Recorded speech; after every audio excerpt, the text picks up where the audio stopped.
want to know, what? If there's racist undertone, that's not my fault. Wow, not only is Lent over, Well, apparently Lent is over. That didn't last long. but Dorit is officially being crowned the Karen of the group. Unconsciously, of course.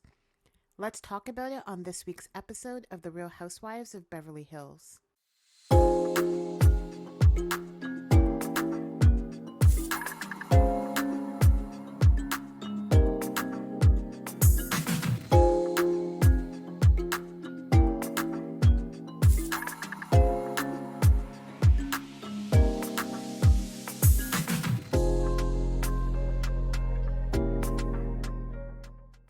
We pick up at the Denise-Erika showdown, or should I say Erika's beatdown of Denise.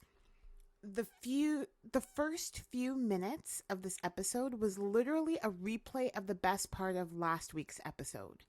Clearly, the producers know that the filling of this week's episode was pretty stale, and they wanted to remind us of how good last week ended.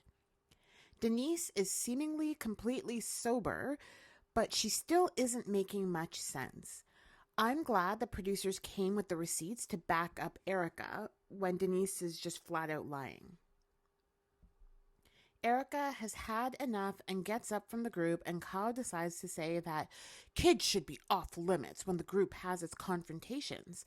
When Denise and Garcel ask her why she didn't say that when Erika was present, Kyle all of a sudden flips it to nobody defending her but her new rings when Sutton questioned it.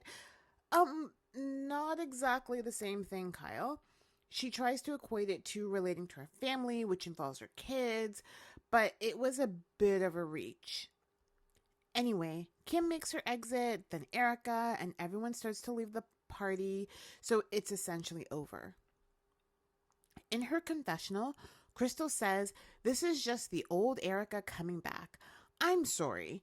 Denise came at Erika for some stale-ish she apologized for 4 years ago, and you don't expect Erika to react? In the next scene, Erika shows up at Dorit's house. Do we ever get scenes of the ladies hanging out at Dorit's if there isn't a party going on? Phoenix is getting so big and seems to be full of personality. Erika recaps how the night ended to Dorit after she left. Cut to Sutton FaceTiming Garcel to check on her to see how she was doing after the Dorit attacking comment. With this whole thing, I think two things are true. Dorit lives in a bubble and I guess didn't understand the implications that come with saying a black woman is attacking a white woman when she isn't yelling, swearing, or being physically aggressive. But with that, I don't think Dorit meant to hurt Garcel with her words in the way that she did. The problem is that we're now in 2024. Dorit really has to expand her circle beyond the people of color that she hires to help in her home.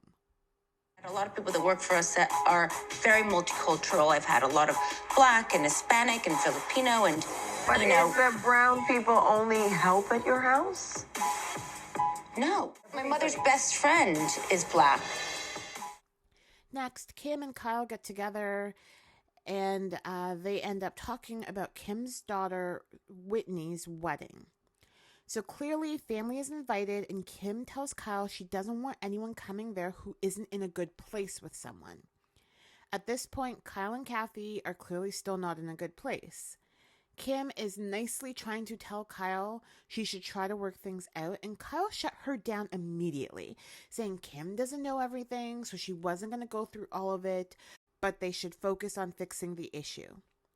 Kyle isn't giving all the details, but basically she says that Kathy's behavior after her apology showed her that Kathy wasn't genuinely sorry. I think when Kathy is authoritative with Kyle, it makes her retreat back to being a little girl. The little sister who was thrown into a lot of chaos in her childhood. I think it's very triggering for Kyle. The conversation gets very emotional and both Kim and Kyle are crying, and you can tell they both have a lot of unresolved feelings from their childhood surrounding their mother. Crystal and Rob have a conversation about Taco Tuesday. Crystal says that she's annoyed by the group telling her to speak up constantly, but she feels like she's always pushed to a point where she needs to scream to be heard because the ladies don't listen to her when she's her regular soft-spoken self. Another point Crystal makes is that she's hyper aware that some of the women have gotten pretty skinny, and it is igniting her self-consciousness.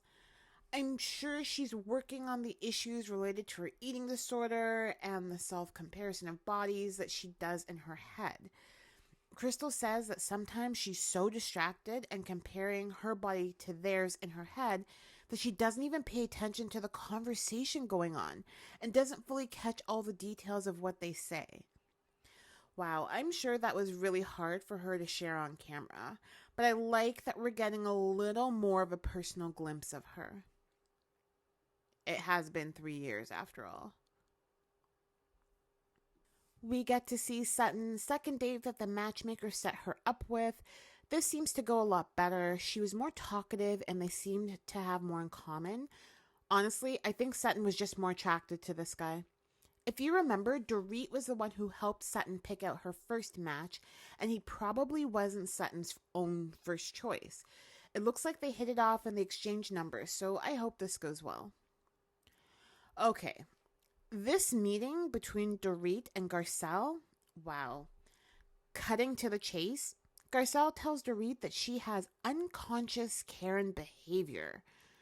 Dorit told Garcel that she wanted to give her the floor so she could listen, but you could tell Dorit was itching to talk the whole time Garcel was talking. Dorit even said that she should have the opportunity to defend herself. Although she appears like she's listening, Dorit clearly isn't hearing what Garcel is saying. She points to the fact that she and Garcel are both from marginalized communities because Dorit is Jewish. I mean, you do realize I'm Jewish, Garcel.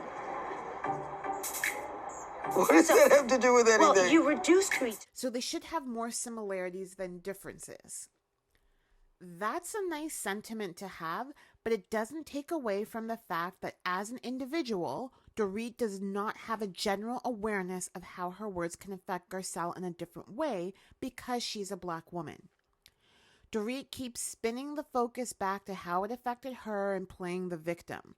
She keeps apologizing for offending Garcel, and she's acting like that will fix everything. I think Garcel is wanting Dorit to have a better understanding of the angry black woman trope she's helping to perpetuate so that Dorit doesn't unintentionally continue down that road. My take is that Garcel doesn't really like Dorit, and she isn't someone Garcel would typically spend time with willingly in her social circle, but she tries to put up with her because it's part of her job of being a housewife. There is another preview of Italy at the end of the episode. We get a clip of Kyle admitting that she would date a woman. Of course she would. The character of Kyle Richards on the show is so manufactured. PK calls out Dorit's behavior and says he doesn't think some of the things that she does are related to PTSD and they're just obnoxious. Whoa. You know who does look obnoxious? Anna Maria and her medical knowledge. I'm actually looking forward to that conversation PK and Dorit have with what looks like to be some type of therapist. Very curious how that unfolds next week. What did you guys think of this episode? Honestly, after watching the season finale of The Real Housewives of Salt Lake City last night, this episode was kind of a snooze in comparison. I'd give it a 6 out of 10 because we got a really honest conversation between Garcel and Dorit. What would you guys rate it? Let me know in the comments. Also, let me know if I should recap the next season of Salt Lake City. That's it for this week's episode. Be sure to like the video, subscribe to the channel, and we'll catch up next week. Bye.